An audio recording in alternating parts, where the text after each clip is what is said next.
July 8, 1860, The Golden Era, San Francisco, California. A strange story from the French. An extraordinary tale gravely told by Pouchet in his memoirs Tir des Archives de la Police has just been made the subject of a drama at one of the Boulevard theaters under the title of Sirène de Paris. At the time when Monsieur de la Reynie was Lieutenant General of Police under Louis XIV, a great sensation was caused at Paris by the mysterious disappearance of not fewer than 26 young men, aged from 17 to 25, belonging to noble or wealthy families. Among the common people, the report was spread that the young men had been murdered by a foreign princess, in order that she might take baths of their blood to cure herself of a liver complaint. The matter at last became so serious that Louis XIV complained of it to Monsieur de la Reynie, and the latter consulted one of his ablest agents, named Lecoq. This person suspected that the young men must have fallen into some snare set for them by female charms, and he employed a natural son of his own, a handsome and intelligent young man, to try and discover the mystery. This young man, whose name was Exupère, was sent splendidly dressed every day to the Tuileries, the Palace Royal, and the Luxembourg, which were then the palaces of fashionable resort. At length he saw in the Tuileries a young woman of marvelous beauty, attended by an aged female, and his looks expressed his admiration. She seemed far from displeased, and at length her attendant, accosting him, said she was a Polish princess of the name of Jabruska, immensely rich, and as she was much struck by him, she would perhaps allow him to visit her.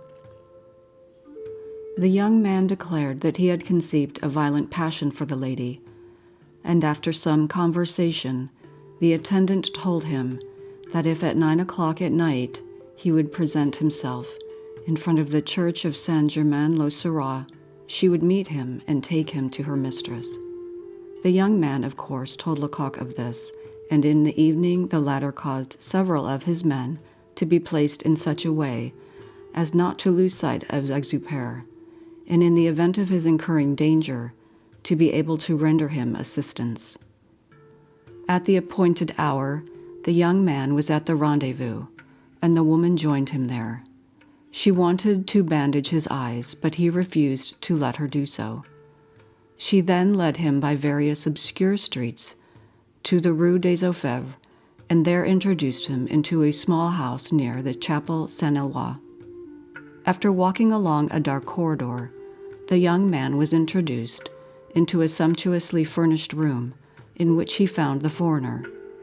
She received him so kindly that he entirely forgot to give Lecoq outside the signal which had been agreed on. After a while, the lady retired, and the young man, proceeding to examine the room, found behind a screen a glass case in which were 26 men's heads, each placed in a silver dish, and each so carefully embalmed that it retained the appearance of life. He started back with horror, but at the same moment a whistle outside was heard, being the signal of Lecoq, and in a few seconds after the windows were forced open, and that officer and his men, who had ascended by ladders, jumped into the room. The soi-disant princess, hearing the noise, rushed into the apartment, followed by 4 ferocious-looking bandits, but the police were strong enough to arrest all 5. The bandits were in due time condemned to death and executed. As to the female, she turned out to be not a Pole but an Englishwoman, who is stated in Hochette's account to have enticed the young men to her house to satisfy her passions, and then had them murdered in order to rob them. She also was condemned to death, but escaped in a strange way. The king spoke of the affair to his brother, Monsieur to the Chevalier de Lorraine, and some other high personages. The Chevalier suggested to the prince that it would be amusing to sup with so singular a criminal. Monsieur at first objected, but at last consented. By means of a blank lettre de cachet, the prince caused the woman to be given up to some persons sent by him, on the pretext that she was to be conveyed to another prison. He had her, however, carried to a country house some miles across the country, where he, the Chevalier de Lorraine, and Monsieur de Fiat were waiting to receive her. The whole four supped together. At length, Monsieur, having seen enough of her, suggested that she ought to be sent back to the Bastille, but his companions proposed instead that she should be conveyed either to London or Brussels and set at liberty. The good-natured prince consented and went away. The two nobles passed the night in an orgy with the woman, telling her that the next day they would convey her out of the country. But instead of trusting to them, she thought best to save herself. So, plying them well with drink until they were overcome, she locked them in, and escaping, was seen no more. The governor of the Bastille, on learning that the woman had been got out of his custody by a trick of the king's brother, thought the best thing he could do was to pretend that she was dead, and he accordingly had a procès-verbal drawn up to that effect. November 1, 1923. The Evening Independent, St. Petersburg, Pinellas County, Florida. Master detective work reveals plot of murder guided by stars. Marshfield, Oregon, November 1, by NEA Service. Flickering like evil portents in the blue vault above, the stars and planets moved in their courses to wigwag death for Mrs. Ebba Koval-Lear in the most weird and brutal astrological murder ever recorded in modern times. Shining down through the heavenly night, over lovers' trysts and peaceful homes, their pinpoints of fire radiated cruel charts of crime for Arthur Koval, her brother-in-law, confessed murderer, who lay on his sickbed with a broken back and plotted configurations of evil with a necromancer's art. Today this man, branded archdemon by the law, lies behind bars of steel where he has been lodged, that the witchery of his Zodiac plots may no longer be abroad in Coos County. First-degree murder charges have been placed against the 46-year-old astrologer and his 15-year-old nephew, Alton Koval, whom the uncle has confessed he used as a hypnotic tool to suffocate the woman to death with an ammonia-soaked rag. The boy, himself a strange problem in psychology, has unfolded a tale, almost incredible in this day of science, picturing himself as his uncle's death agent, who, with arms of steel, wrapped themselves about Mrs. Koval's neck in the embrace of death. Scarcely out of knee trousers, he occupies an adjoining cell to his astrologer kin, who, when Jupiter was in ascendancy, to lend imaginary support to his machinations, wrote Kabbalistic messages of plotted crime and handed them to his nephew ally for execution.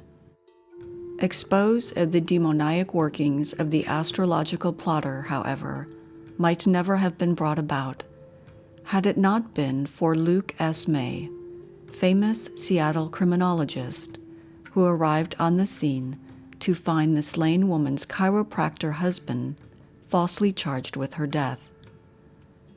Bungling authorities had ascribed her end to a broken neck and fastened guilt upon the husband, believing he had manipulated a vertebrae in her neck by means of his chiropractic knowledge.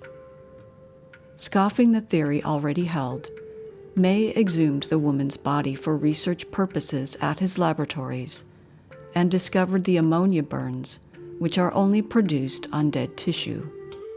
From then on, his trail was blazed straight to the astrological hellhole of Koval and the nephew accomplice, through the agency of an impromptu course in planetary lore, which gained him admission to the astrologer's confidence. Going without sleep for days, May, when opportunity presented itself, unearthed among the soothsayer's effects a ciphered code couched in Zodiac hieroglyphics, which, when transcribed, proved to be assignments of murder to the 15-year-old nephew. Among other instructions, the gruesome markings contained a prescription list of 29 persons whom Covell had marked for death. The boy was to murder first, and then carry out the victim's household goods through windows and doors which the uncle, with great elaboration of detail, had showed him how to remove beforehand. To obtain a confession of guilt, May, in the melodramatic role of an ultra Sherlock Holmes, waited until the planet Jupiter was in ascendancy of power for him and setting against Covell. Then he struck, aided by imaginary power from the astral body of which Covell, the astrologer, stood in mortal terror. Confronted with indisputable facts of his cunning, bared by the criminologist who then stood in the graces of Covell's favorite star, the soothsayer spewed upon his guilt and begged for the hangman. The same subterfuge worked equally well when applied on the nephew, who, in addition to confessing his stepmother's murder, revealed scores of additional crimes which he charged his uncle had planned for him to perpetrate at future dates.